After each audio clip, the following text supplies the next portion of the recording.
Bien-aimés du Seigneur, bonjour à tous et à toutes et bienvenue à cette plage consacrée à notre halte spirituelle pour la journée. Nous sommes aujourd'hui le 10 mars 2021 et vous faites bien de vous connecter sur cette chaîne. Matthieu chapitre 5 versets 17 à 19 est le passage d'évangile que nous avons à méditer en ce jour. Et justement, dans cette lecture, Jésus déclare qu'il n'est pas venu abolir la loi ou les prophètes, mais les compléter. Jésus a reconnu tout ce qui était bon et précieux dans sa propre tradition juive. Il est venu pour renforcer et compléter cette bonté et cette valeur. Il n'a pas trouvé un nouveau mouvement religieux à fonder à zéro, à partir de rien. Il est venu pour faire fleurir sa tradition juive. Jésus était sensible au fil de la grâce dans l'histoire de son propre peuple. Il était conscient que le Saint-Esprit avait toujours été à l'œuvre dans sa propre tradition religieuse. Ce même esprit remplissait la vie de Jésus et son désir était de répandre à nouveau cet esprit sur tous. Jésus nous enseigne, il nous apprend à respecter ce qui est bon dans notre propre tradition religieuse passée. Il est vrai que l'Église a toujours besoin de se renouveler. Il y a beaucoup de choses dans le passé de l'Église que nous pouvons critiquer à juste titre. Pourtant, il y a aussi beaucoup de choses qui sont bonnes et précieuses dans l'histoire de l'Église.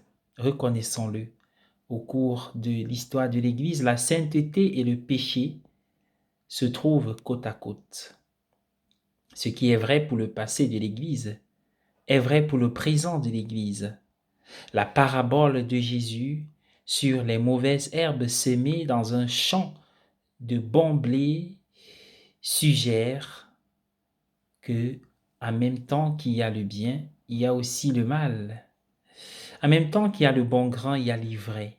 Dans la vie de l'Église, dans toute vie. Pourtant, le message de Jésus est que les mauvaises herbes n'étoufferont pas le blé à la fin.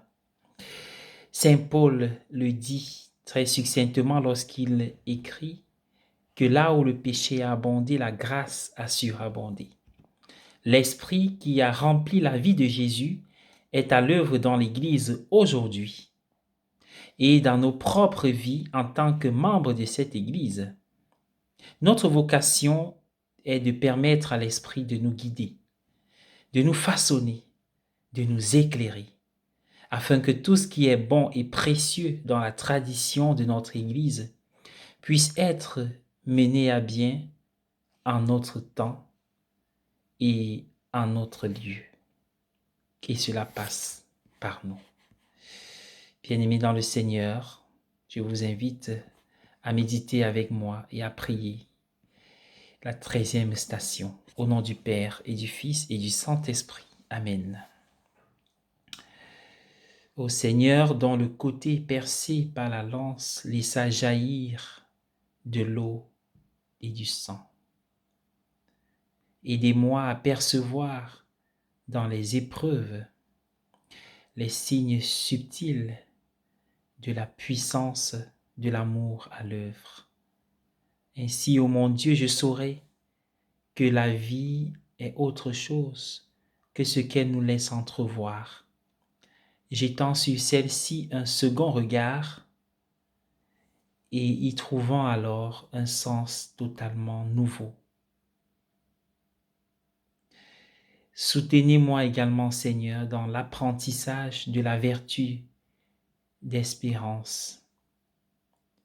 Cette vertu qui me permettra de renoncer à tous mes espoirs humains pour n'orienter désormais mon désir qu'en l'accomplissement de la promesse de Dieu, c'est-à-dire la force de remplacer ma volonté par ta volonté, Seigneur. Au nom du Père et du Fils et du Saint-Esprit. Amen.